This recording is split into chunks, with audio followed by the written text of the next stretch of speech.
Ian, what's up? What's up, man? It's been a while since we did one of these types of episodes. Yeah, I mean, usually we're in studio. We built the studio to do interviews and to do podcasts. But the good part is we still can do that remote. Interesting topic today, at least as far as I'm concerned. I don't know about you, but I feel like every freaking thing in my life is more expensive. Everything is so expensive. Have you do you notice that right now, or is it just me that everything I spend money on, and I try not to spend money? I don't like spending money. I like buying assets, and I like keeping the money, not spending the money. But obviously, it's inevitable that you're going to be spending money. But do you feel like the little day-to-day things that you're spending money on just cost more than they did in the past? Yeah, everything is insanely up, and it's where does it stop, right? I don't know. Today, I think we should talk about why everything is so darn expensive. We should talk about some vacation rentals since we both have some recent experience with that.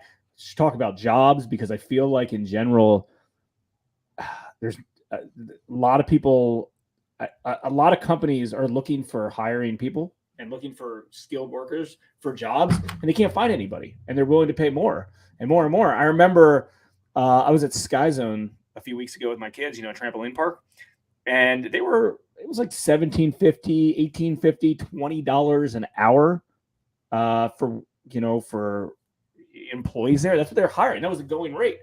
I mean, I don't know if you remember back in the day when you were a high school kid and looking for a job, you'd be making $5 an hour. I remember my first job. My first job, it's 15 or 16. I got paid $4.50 an hour, and I was like, man, how do I get more money than this? Because this is crazy. But look, things naturally are going to increase in price, right? It's just kind of the world we live in. But I think the more concerning piece out of all this, I think what you're trying to get at is the immediate hyperinflation that we're all experiencing. And that's the scary piece. I mean, gas going up overnight by $1.50 because of, some war that's going on, whether you believe it's fabricated or not. COVID, all this other crap. You got, we just got quoted. We bought, as everyone knows, we bought a $12 million property in November of this past year. And our quote was, I think we got 3% interest. And our most recent quote was 4.8. So almost 180 basis points in a 7-month time frame. Those are the things that we all need to worry about. I think that's when we're talking about inflation, we're not talking about consistent 1 to 3% a year that most people are used to. We're talking about, anywhere from 7, what they market in the mainstream media, which I don't believe, or the real 15 to 20% that we're all experiencing in real time. And it hasn't even gone through all the supply chains to get down to us. I mean, people are just incurring these costs. So this is going to be a 6, 9, 18-month problem of products coming out. And then where's the relief? It's like, boom, they smack you in the face, and then they're trying to bring it down.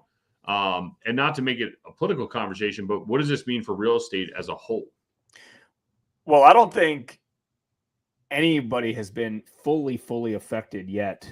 I think there is like a winter coming very, very soon. If I'd have to guess, probably at the end of the summer. And I think we should relate this to real estate investing in general, because 3 months ago, when interest rates were in the threes, there's obviously long-term interest rates and then short-term interest rates, mortgage interest rates, and then short-term rates, and they don't necessarily correlate directly.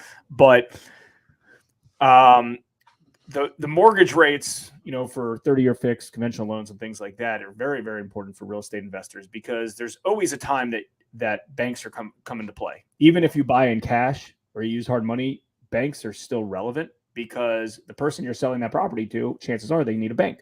That you flip the house to, chances are they need a bank to get there to get a mortgage on. Or if you're refinancing, you're going to be refinancing with a bank to do a rental 30 loan or something like that. And 3 months ago, when the interest rates were, or a few months ago when the interest rates were in the threes, let's say your new home buyer's purchasing power was $100,000.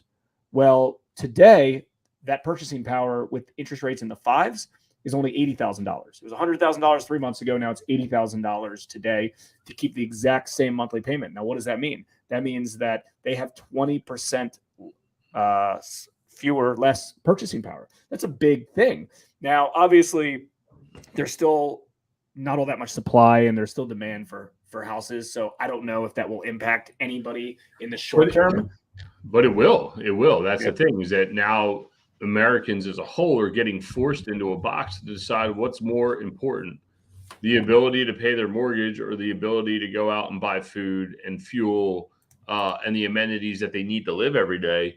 Does affordable housing become a hot asset class again? And when I'm talking about affordable, I'm not just talking about subsidized and low income housing. I'm talking about your Class B properties being the wheelhouse to be in because people can't afford to live. How many people know of all the Class A buildings that have gone up that they're charging $2,700, $3,500 for rent? All your multi-million-dollar mansions. There's a couple good posts going around on Facebook right now. I don't really get into resharing them, but they show the affordability of a mortgage payment on $3,000 or $3,500, which is a big mortgage payment. Don't get me wrong, but a $3,500 mortgage payment and what the affordability is, it's almost a $200,000 swing in less than 100 basis points, right? And that's huge, especially there it is. That's exactly it. What is it? It goes from 807 down to. Did I snapshot? Did you post this and I snapshot this from you? No, I said I don't post it, but yeah, that's going around. Oh, that's the one that's going around. Yeah, that was the one and that's a 20% difference. So in essence, in January, your purchasing power was $807,000 at a 3.22% rate. Effective mid-April at a 5.11% interest rate, your purchasing power is $643,000. I mean, that is a humongous number difference. That is $160-something thousand difference in January, February, March, in 3 months. 3 months just because the interest rates increased. Right. So I don't, and maybe and I don't know, and don't get me wrong, this is going to really affect a lot of people. This is going to affect flippers. It's going to affect everybody in real estate investing, homeowners that are trying to purchase their first house, somebody that's trying to move up. I mean, it affects real estate. Have you seen? But again, I don't know if that prevents people from moving. I mean, there's still record high sales in median housing price neighborhoods, right? Just because there's no supply. So, and I don't know when that changes because there's not we're in for an interesting. It's going to be very interesting to see kind of how that plays out. Well. Okay, you got the supply and the demand, but you still have, I believe in what we're talking about, affordability is exponentially more important. And I think as real estate investors, one way you can look at this, whether you're underwriting a multifamily building or doing a flip on a single family house, is what's the affordability to the end consumer? I would be leery of the Class A stuff right now. I think there's going to be a big resurgence and a big push into your Class B areas. I think starter homes become more popular. Your spec homes kind of go by the wayside. Look, ultra wealthy can always afford. It doesn't really matter where the market goes. But let's be honest, most of us aren't doing this. So if you're doing, let's just say local to our region, a Canton developer who's pushing the market, or you're in a marginal area, I would be concerned with those properties, and I would gear your properties towards a starter home type buyer. Get in and get out as fast as possible. I think now more than ever, the speed to completing deals is the most important thing you can do. I mean, with the hyperinflation, if showing you that, hey, man, if I should have just got that project done sooner, I should have refinanced that much sooner. I'm going through it. I was telling Jay the other day, because he's invested in a few of our deals, I was like, I should have just ripped the goddamn Band-Aid off, and I should have refinanced. Hindsight's always 20/20. It's going to cost us a few basis points, and it's not the end of the world. But that shit does hurt, And it's going to continue to go up. I mean, there are potentially going to be 2 more rate hikes. And again, those interest rates that you're talking about is different than obviously the mortgage interest rates. Those are based off prime or LIBOR or whatever they're based off. But those are increasing as well. And that's also one of the major reasons why, if you're a real estate investor and you've been using institutional backed capital and not private capital, institutional backed capital, those rates have gone up. They have gone up with those rate hikes. And those lenders, those Peer Streets of the world, Torax of the world, Rock Capital of the world, all these places that these localized hard money lenders eventually they're using their capital. You might not know that, but they're using their capital. Those particular places are have to increase, and they won't let you lock in. I mean, I can tell you, I have a kind of a good pulse on this because I get a lot of deals from real estate investors that go the institutional route. And then what happens is, the rate goes up, or all of a sudden the DSCR coverage isn't what was expected because the rate went up, right? So it doesn't cover what, or they look at a formula level. It doesn't look like you're going to be making as much money as you were originally because the payments are going to go up. Like, that's a real thing that you got to be aware of. And what Ian said about acting fast, I'm a huge advocate for, if you're in any type of business, real estate investing especially, like, you have to move quick. If there's a distressed seller, don't give them 30 days to close. Freaking close that deal, get it off the table, and move on to the next one. If you're a flipper and they don't have the exact product that you need and it's a special order, figure out a workaround. Keep it moving. Sorry, I'm thinking about this. I don't mean to change gears. Change it up. Is this a true statement? Are we going towards a recession era or a winter, or are there still good deals out there and people are just saying, well, because of this, we have to be heading into a winter? I don't know the answer to that, but there are good deals out there. I've seen them. There's this week alone, I got 2 deals that we're lending on that are auction properties. One's in Baltimore. One's in the DC. Where in DC was it? PG County, I think. And they were both really good deals. Now, again, I don't know when they bid the auctions because they just got ratified, obviously. So maybe that was a little bit ago. But they're good deals. Both of them were very, very solid deals. I always believe there's good deals out there, right? They're not going to fall in your lap. You're not going to go to a query on MLS and find them, right? but they're out there. There's always a distressed seller. There's always a time someone needs to relocate, or there's always a distressed house. There's always whatever the case is, right? I believe that there's good deals out there, and the true real estate investors that are putting in the hard work and they're marketing and they're grinding and they're taking it seriously, and they know it's a numbers game and they treat their front end seriously, we'll find them all. And they do. Right? They're not going to fall in your lap. No, I don't think what I'm just thinking is whether it's a good market or a bad market, no deal is just going to magically fall in your lap. I think we all know that. Yeah. I think as the market switches, I think there needs to be a mental shift from a real estate investor standpoint to say, okay, there's going to be deals tossed at me because not a lot of whatever. It's kind of funny. Being a fireman, everybody's running out, we're running in. It's the same type of deal. All right, there's going to be a lot of people running in or a lot of people running out. We're going to try to run in.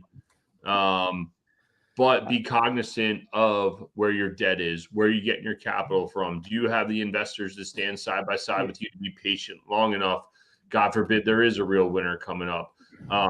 Finding these deals potentially could get easier. It's just really a source of capital at that time, because what's going to happen is capital dries up, deals become more prevalent. So the deal becomes, the supply increases.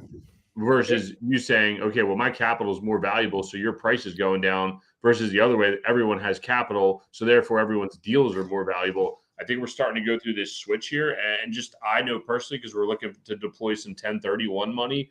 If anyone has any storage or industrial deals, let me know. But that's my shameless plug for the whole show. But, watching the markets, there's still people that have insane prices out here because they're still bullish, but the debt that's available at the marketplace, the numbers don't even make sense, Well, I mean, a normal deal in the marketplace doesn't, but that doesn't mean there's not deals out there that don't make sense, right? There is a deal out there that makes sense. I mean, listen, it's kind of unfortunate, but the secondary markets dictate the real estate market, right? They're the financing markets. They're dictating how easy it is or harder it is to get capital, right? And as capital dries up in the secondary market and you're dealing with localized banks, localized private capital, they potentially adjust their risk factors. They potentially adjust their cost of capital. It adjusts based on numbers. If the deal makes sense, if the deal doesn't make sense. I don't know. I think there's. Because I also saw this, pre 2007, 8 or whatever, and the capital does dry up, but because of that, if you have access to capital through your own money, through private lenders, through hard money lenders, joint venture partners, if you have access to that, your own cash, you're fine. You'll be able to find a bargain basement deal because it does exist. We had a little meeting with our team internally a few days ago, I think on Monday, and we were like, listen, what a good deal was yesterday might not necessarily be a good deal today. We got to remember that. We're going to take all the knowledge and the information that we know as of right now to determine what a good price is. You might have offered $100,000 to buy that flip yesterday, and today you might be like, you know what? I think 90 is my number today, or maybe it's 110, right? It depends. But that chart that we showed earlier and what we're talking about related to the financing costs go up and potentially the purchasing power going down by 20%, like that's a real fact that's got to be taken in consideration. And it's a little bit of a mind fuck right now because, you look on MLS with sold properties, or you might have a property that you're flipping yourself and the comps are whatever, $499 and you sell it for $525, right? Because that happens. And the whole lack of supply thing still puts a monkey wrench in this thing, but I don't know. I'm still under the impression that I think the real estate market's kind of going to slow down a little bit. I think it's going to slow. I think real estate agents and mortgage brokers are in for a rude awakening if they don't have their ducks in a row right now, because I think there's going to be less transactions going on. Well, that's been proven. Wells Fargo that's a different topic. Yeah, Wells Fargo laid off 600 loan processors, and in all fairness, I'm sure they ramped up over the last few years to handle this. But that's what happens. Those are indicators. Those are signs that things are changing. Yeah. And by no means am I nervous for any. I don't want to use the word experience. That's not the right word. Any prepared and educated real estate investor, I'm not concerned for any of them. The reason why is they can pivot, they can change, they can adjust. They have ways to get creative. Hopefully, they were socking capital away. Instead of putting down 10%, they might have to put down 30%. There's always, even when the mortgage crisis hit, you could still get bank capital. Was it harder? Yeah. Was there bigger down payments? Yeah. Was there more requirements? Yeah. But it was still available to the right people. It's just not going to be thrown out for free. And a lot of those lenders, though, they still have capital requirements to get the money out on the street. So you'll find some lenders that want to move money in general. Let's switch it up again. One of the things we were talking about the other day was, workforce and vacation rentals and how all this ties back into the real estate market. And, the lack of workforce that's out there. It seems to be that there's a massive surge in the vacation rentals. A lot of people are still taking their break from the COVID. A lot of work from home. There's been a lot of people doing a lot of vacations out on the street. And I'll be honest with you, I just flew out to Vegas for a conference. I think it was $1,500 round trip.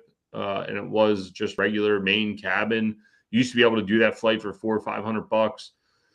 Flew to Nashville the other week for another conference that we spoke at. I think that cost me $700. The last time I flew there was like $250. Pricing's increasing so much.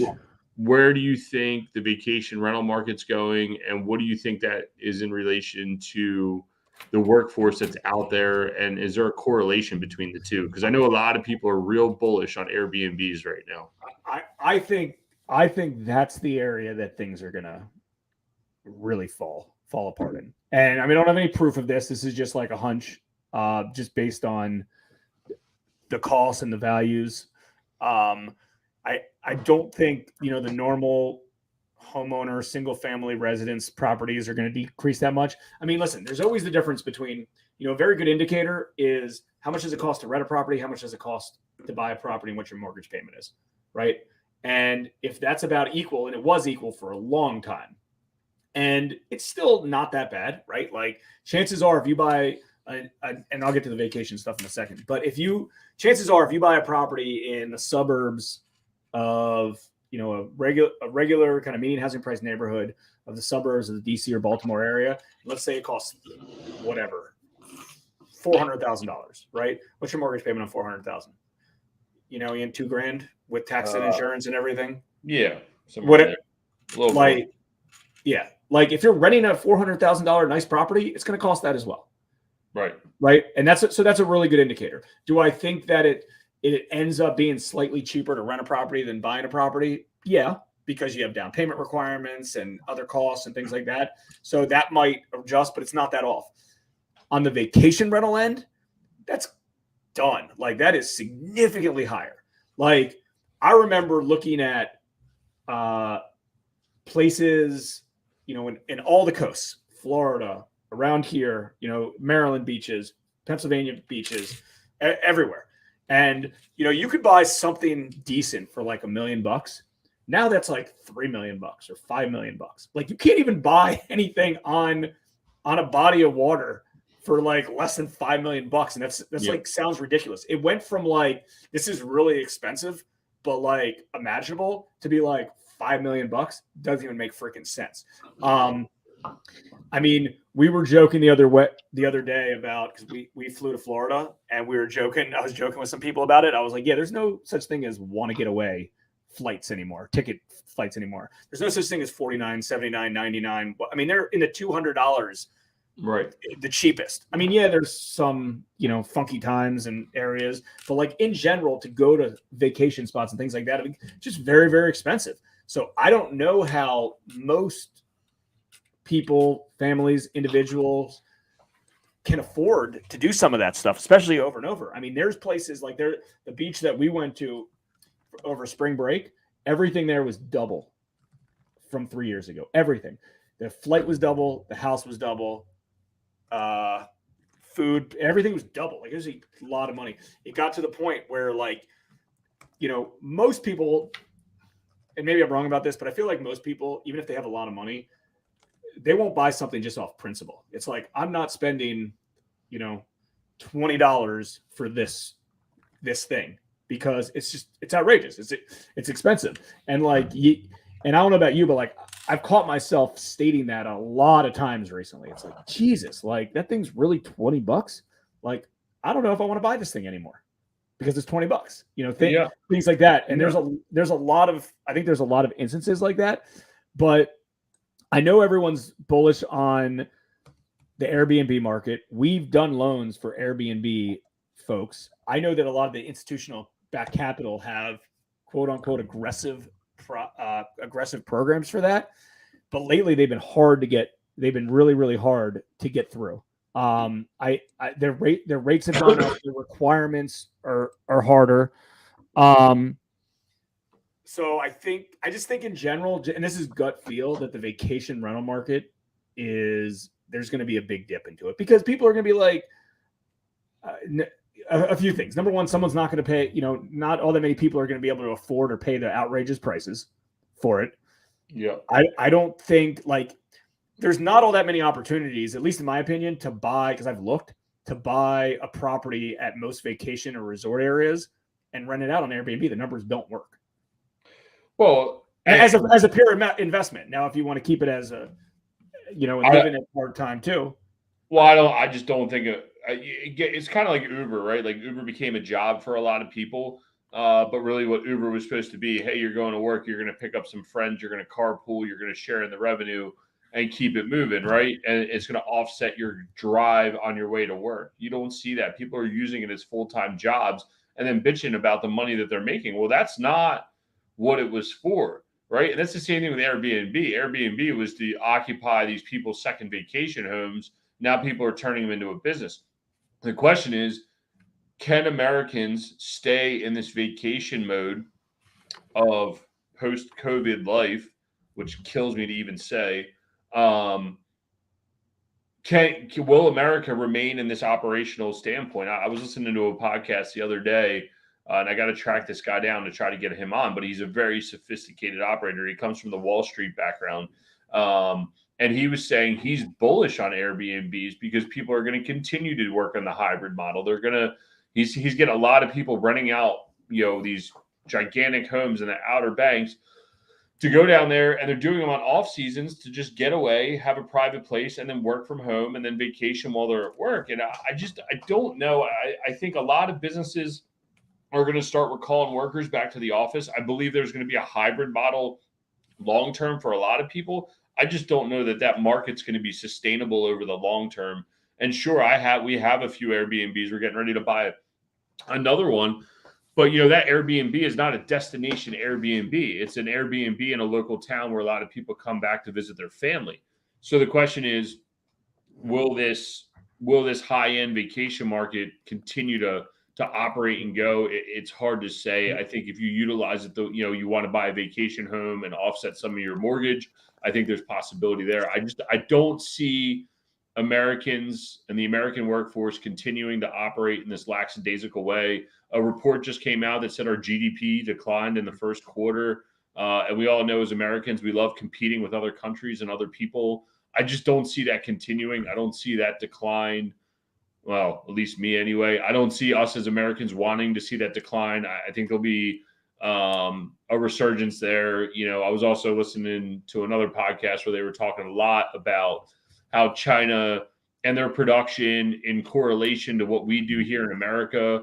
They just shut down Shanghai and Beijing, or they shut down their two biggest cities, Shanghai and one other one. Basically are collapsing their own market, which is causing supply chain issues here. We all know that in America, we have too many business operators that are going to try to go out and make money. They're going to find another way to produce this stuff here locally in Mexico and Canada and keep it closer to home. That I see business coming back. I think there's almost like another revolution, industrial revolution. Maybe not what they did in the 1800s or whatever years that stuff happened, but I do see factories. I do see people coming back to work, and I don't see this lifestyle, this vacation lifestyle being lived across the country and working from home being a thing permanently. I see offices becoming popular again. Let me ask you a question related to Airbnb, and then I got some other comments related to what you just said. How much more percentage-wise do you get on an annualized basis for, let's just say net for Airbnb compared to a long-term tenant? It's probably about 30%. So 130%. That's we would do top line. It's almost double. We'd probably get 2,000, and we're doing about 5,000 a month. But less the cost. The net is 1,500 versus say 2,500 to 3,000, right? Yeah. So one of the underwriters at this institutional back, that we're friendly with that has, they're one of the capital sources for this. I was asking them related to how they underwrite new Airbnbs, right? Someone who wants to buy an Airbnb but doesn't have any, doesn't have anything in place yet, a rental history, and typically they said 125% of market rent. Is one of the things that they look at, which makes sense, and that's what I kind of had to figure. That makes sense to me. That's approximately what it is. That was another thing that they were discussing is that Airbnbs are still valued based on what your neighbor's doing. There hasn't been a capitalization valuation done or NOI valuation, income approach done on these properties. And if that happens, I'd be interested to see how the market changes as a whole in relation to Airbnbs. Yeah. And I mean, keep in mind with vacation rentals, like if you're pricing out people, you either they're not going to go or you got to lower prices, right? If it's just not going to work for them to go there. And it doesn't matter if it's, lower end vacation rentals, higher end vacation rentals, like that's just what it is. It's supply and demand, right? If you can't have people filling up your beach towns or your lake communities, and they're not going to go, it's not going to survive. And I mean, I know we all know plenty of vacation rentals that are vacation spots, vacation areas that are so seasonal, and they still struggle, right? They're business owners, but it's not like they're just killing it. Like they're scraping by, and they need to do their things. Another thing I thought about that I've been talking to my business partner Chris about is, let's say you do want to buy a retirement home. Let's not even talk a vacation home. Let's talk like retirement home or some just big, like a beach house, something like that, lake house, Florida, around here, whatever it is. It's so unaffordable. Like it's so expensive that we were running the numbers based on renting the property compared to buying the property. And, let's say it costs whatever, $5 million to buy a property on the water, right? And that's like what you want. Like there's a lot of these you could rent out for $100,000 a year, $200,000 a year. And again, I'm just using big numbers here. It doesn't have to be big numbers. Right. And if you do the math on it, it might make more sense to do that, right? Because it's like this, it would never make sense, right? If I buy a property for this, I got to put down 20%. My payment's going to be this. I have this, I have this, I have this. Like, why not just rent it for a long period of time? You'll never recoup that. So I don't know. If I had to guess, and this is like just me throwing out a flyer, this is just gut feel. Like, I actually think some of those vacation areas are going to, their numbers are going to drop in half. Like literally 50%. And the reason, and one of my reasonings for that is because they doubled in price because the interest rates were so darn low and there was demand for it. And I think a lot of people are going to be like, I can't afford this, or I don't need this anymore, or whatever it is. And there's no demand, there's no supply there either. I mean, I think as fast as it went up is as fast as it's going to go right back down. And maybe it's not 50%, but I think there's going to be a humongous decline. I don't know when that is, but gut feel, I think if it goes back to those prices, I think it ends up being, I don't know. I think it's more affordable. I mean, there's go ahead. I was going to say we should do a bet. I'm trying to see if I have a pen and paper around me. I don't. So I'm going to put it on my calculator. Where do you think interest rates, you type yours down, I'll type mine down. Put it on your calculator. Where do you think interest rates are going to be? Where do you think the top of the interest rates are going to be over the next 18 months? Where do you think the top's going to be?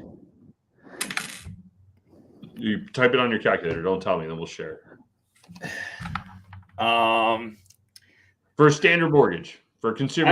I know. For a 30-year mortgage. Yeah. Yeah, I'm not. Right. Okay, hold on. I already wrote mine down, but I got to think about this. So I have an idea by the end of the year. I just haven't thought through. Okay, by the end of the year? That's what you want to do? You want to write them down where you think they're going to be at the end of the year? Yeah. All right. You ready? Yeah. Yeah. See, I had 6.5. I have 6.5 being the top. I think you're going to see rates get up around 6.5, and you're going to see a lot of people bitching and crying. I think there's going to be a lot of short sales. There's going to be a lot of things that are going on the market. Again, this is all just a random prediction, but there's also so much cap. Isn't the 30-year fixed mortgage rate today 5.875? No, I thought it was still mid fours, but no. Go Google it. See? So you're already ahead of me. You got wrong data, dude. I don't check them every day because I don't give a shit. I don't either. I should have looked. 30-year mortgage rates today. 30-year mortgage rates. Oh, Jesus Christ. 30-year fixed, they're saying 5.9 according to Google. So yeah, mine's 5.875, but then this says someone else is saying 5.42. Yeah, bank rate says 5.42, but they're mid fives. They're not fours, dude. They haven't been in the fours. Yeah. I don't even know where. So I think 6.5. I think you see 6.5, and I think you see the Fed slow down. Well, I don't think short sale. I don't necessarily think short sales or foreclosures. See, keep in mind that everybody that got these loans for the most part, I think, could afford them. And they're not adjusting, right? They're 30-year fixed. A lot of people got 30-year fixed. If they're adjustable, that was the issue with the mortgage crisis. Is there's so many adjustable rates, and then they skyrocketed after the fact. So I think a lot of people could afford stuff. I just think that I don't know. And again, this is different based on homeowners and other and vacation rentals. I just think, you know, where we were in Florida, I just see all these big, gigantic buildings, you know, getting built, houses getting built, 5 million, 6 million, 3. I was like, what? Who buys all these things? There's thousands of them. And this is one little subsector in Florida. Like, and that's everywhere. Like, if you go look on Zillow, and I've done this before because it's fun, I'll go on Zillow and I'll on the map view on my phone and I'll scroll through the coasts, all through Florida, all up the East Coast. California's a little bit different animal, but do that, you know, all the coasts through Texas, everywhere. And like everything is outrageous. It is so it is so expensive. And I've tracked a lot of these areas for years. And I mean, they're not double, they're more than double. Oh, yeah. So I think what happens is they were here, they went to here, and they go back to here. Like, I don't think they go back to where they were.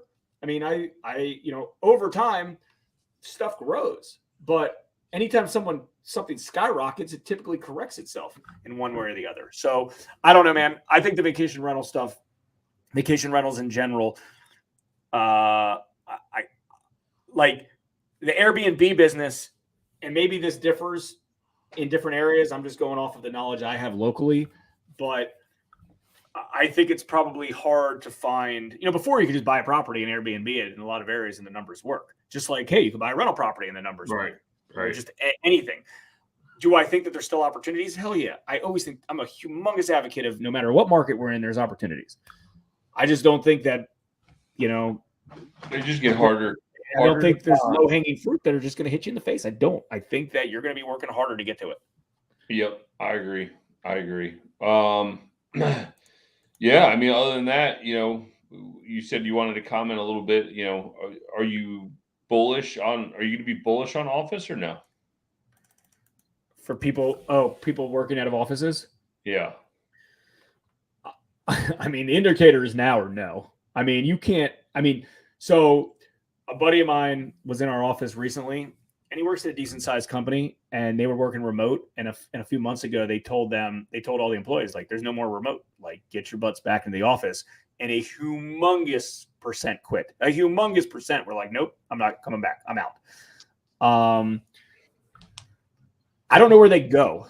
Right. I really don't know. Like, it's hard to find, you know, I think, good work for a lot of people. I think like a lot of employers that are trying to find good employees have a hard time finding someone that's qualified, that I feel like a lot of people want to work remote. They want to do their own thing. Like you said, I think that's short-lived.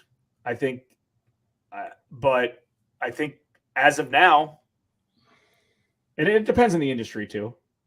Yeah, I think tech can obviously stay remote. Yeah. They've been remote before being remote was cool. But remote's not good for everybody though either. Like I personally like being remote is not to live. Yeah, like exactly. Like we need the energy of it. We all need the energy of it. You know, I think the flex space, or not flex space, like the flex work environment, I think that's probably more realistic that'll happen.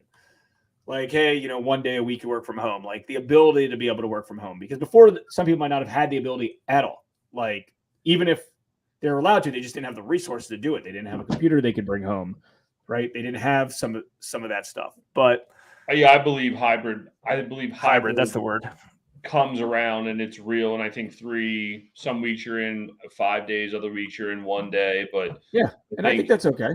But I think it's good for a lot of people that, you know, too many workers were micromanaged. I think that's a good thing, but I see companies still needing an office, a home base, their core nucleus or their teams. Like, you know, think about like our what's his name Dave that we interviewed, who works for McCormick.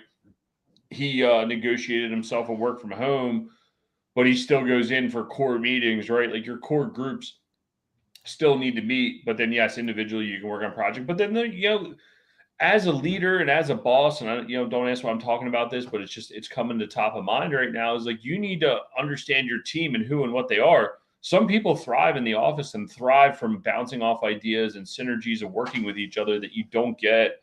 I can tell you right now, our podcast is 1,000 times better when me and you are sitting together, even if it's just me and you. Yeah. Versus doing it even just us now, like talking over top of each other, because it's harder to read the room when me and you are sitting here and I'm like, oh, wait, point. Whereas we're both sitting there and I'm like, yo, dude, and you can feel the energy of like, oh, is it a good topic, a bad topic? Oh, Ian's got a point. All right, yo, what are you going to say? Right. Like those things are completely different. And I think if employers can figure out how to monetize that inside their business, it'll bode well for them long term. And I see no matter what size company you are, people still having home bases. I think though the shared workspace or the flex office space, I think is what it's called. It becomes a much more popular thing in the future. So, yeah, I agree. I mean, I think people will readjust, and I think it'll be some quasi hybrid, but again, that's not. I don't know when that happens, but right now, I mean, this is where I'm confused about is that so many company owners that I know, a lot of their employees are like, nah, I'm not going to work. I'm going to do this. Like, where are you going? Like every place is help. Every place is help wanted. Go to any retail place. It's help wanted. Restaurants are help wanted. Like it is a new norm that like, if you go to a service bit, a restaurant, like it's going to take longer. Like that's just what it is. Wait times are longer. There's less service. Like that's like, I don't want to say the new norm, but like, and they'll even tell you up front, it's like, we're short staffed. But I got to think overall, and this is all related to real estate too, because if companies can't survive and provide the service, and office and retail is out. Yeah. Okay. So, but the question I have is, so like I was in Vegas, and we all know Vegas is a city that does, they say New York City that doesn't sleep. Now, Vegas is the city that doesn't sleep, and restaurants are closing at 10 o'clock, and all the notes say, well, due to the pandemic, we don't have staffing. And I agree with you. Where the hell did everybody go? Where did they go? But on the flip side of that, somebody's going to come in and figure this out and make it work, whether it's a hybrid of technology, which I'm not a fan of, but a hybrid of technology, a hybrid of something, finding a way to get more people served in a timely fashion. They're going to make a fuck ton of money. The end. Like that is it. Once someone figures out how to fix these staffing issues long term, it's going to go a long way. I know like there's a McDonald's by my house that you go in and like you don't even talk to anybody. You just fill out the machine. And I'm sure I'm trying to think other places. I haven't really seen anywhere else. I don't know. When I go to the grocery store, I still try to go to the line with the person in it. Oh yeah. So I do self checkout if it's a few items. When I go to the grocery store, it's only a few items. I don't do all. Yeah, if it's that's fair. But like I still. But you're right. You know what though? I do too, because when I have more stuff, like more than 10 or 20 items, I just do it. I don't know why I do that. I don't do it. I mean, you like talking to people, and like, I make a conscious effort because they're employed, and I worry about the workforce in general. Yeah, man. My reasoning is differently. I guess I just I don't know. But it's also the blue collar world, right? Like the fire department, their most recent test. Now, when me and Dan took the test, it had to be 2003, 4, somewhere in there. Sure, it's post 9/11. Being a fireman's cool. Blah, blah, blah, blah. We filled the convention center. It had to be 5,000 people were there. There might have even been 2 tests. It might have been 10,000 people. Filled that convention center. Their most recent test, they couldn't get more than 2,000 people there, and they can't even fill classes, right? So it's not just office and retail. It's the blue-collar world, too. And all these things start driving prices up. Where is everybody? You go back to the root cause between inflation and these things, it drives, when a contractor has too much work, they're going to say, fuck it. If I can get 10 grand for this job that should be $2,000 and someone's willing to pay it, that's dynamic pricing in real time. It's going to cost everyone more money. Well, if you're the flipper and you're like, okay, well, I'm going to pay 10 grand just to get it done. You're not incurring that cost. Your end buyer's incurring that cost. And it's whispered down the lane, right? Like it just flows through to the bottom. And it's scary. I mean, I'm really excited. I'm hosting a small event next week, a small little mastermind on Tuesday and Wednesday next week. And I have a friend of ours who we both know. They have a lot of houses here in Baltimore. He's coming to speak. He studied economics at the University of Penn. I'm really interested to see where he thinks the market's going over the next 18 to 24 months. Me too. And I don't want to say I'm going to gauge a lot of my investment thesis based on what he says, but I sure as fuck's going to be listening. I can promise you. I'll be very attentive. What time's he in on Tuesday? Because I got to make 10 between 9 and 9:30. I'll get him going. So I put that on my calendar. Make sure I get down there at that time. Yeah. No, dude, I don't. The whole thing with jobs is weird to me. I don't get it. I just don't get it. And shoot, there's one thing. Oh, did I send you that post from Gary Vee related to no younger? And I somewhat agree with this, but he was like, nobody that's just graduated high school is going to want to go spend a ton of money to go to college or to go work for. Right. He didn't even say minimum wage. Nobody's going to want to even go and work for $30, $40, $50, $60, $70,000 anymore because they'd rather hunker down, live with their parents, live with a group of friends, go be YouTubers, do something else. I mean, I don't necessarily agree with that. I understand on the broad level, but listen, everyone. The whole workforce though didn't go there. That's the thing. The whole workforce didn't go to become YouTubers. There's not. Yeah. Well, yeah, that's the point. It's whatever, the few dozen YouTubers that have tons of followers that make a lot of money, it's a few dozen. It's not millions, right? That's what it is. If you're going to be successful here, you're going to be successful here on everything. So most of the people that want to go out and chase millions, they're going to figure it out and they're going to go get millions and they're going to employ people around them. So I get the premise of it. But the point is the reason why I think this winter is coming at the end of the summer is because and that's usually how it follows. Yeah. I think everybody who's I quit so-and-so, and I had a good job, but I didn't really like it. They made me come back to work and I quit. They're in I'm going to try to figure things out mode, right? I have some money saved. My house went up $100,000 in value in the last 2 years. I could do this, I could do that, I could do this. I'm going to figure it out. And hey, it's spring into summer. It's nice out. I don't want to go work in my office anymore. It's I'm taking a sabbatical, I'm taking time off, and then it's going to freaking slap them in the face and be like, shit, you just ran out of your savings. And or I don't know. That's hey man, when momentum's on your side, whether you're working a W-2 job or you're self-employed, momentum's on your side. Don't let your foot off the accelerator. Make as much as you can today.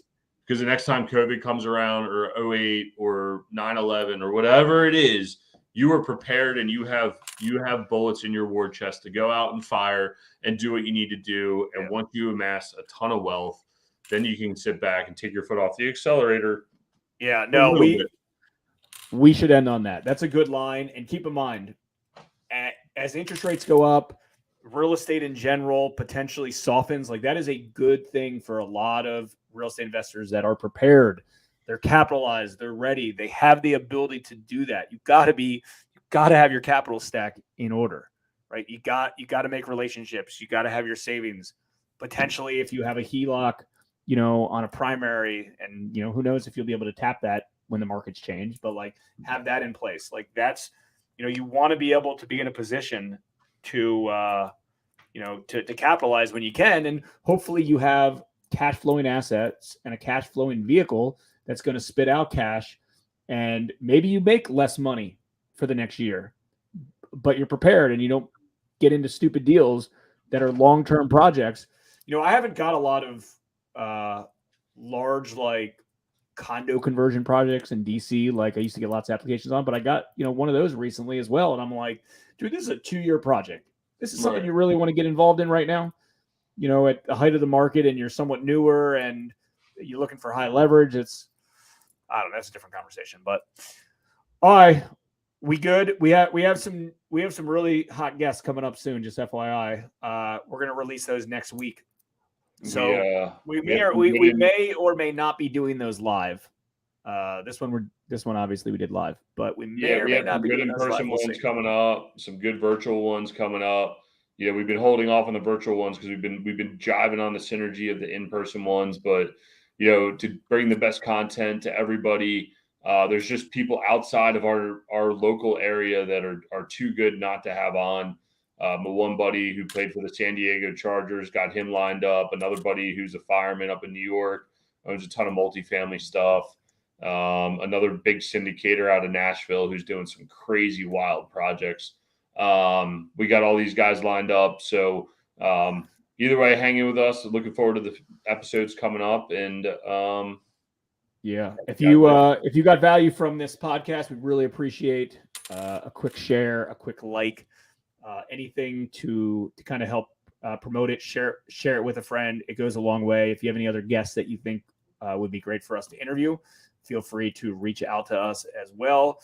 We're here to help. Love talking about real estate investing, and continue to tune in as we're in funky times right now, right? I know we said we were funky times when we started this podcast the week of COVID, and we're back into some other funky times right now. Later, we're still talking about weird stuff almost to the day. So. Exactly.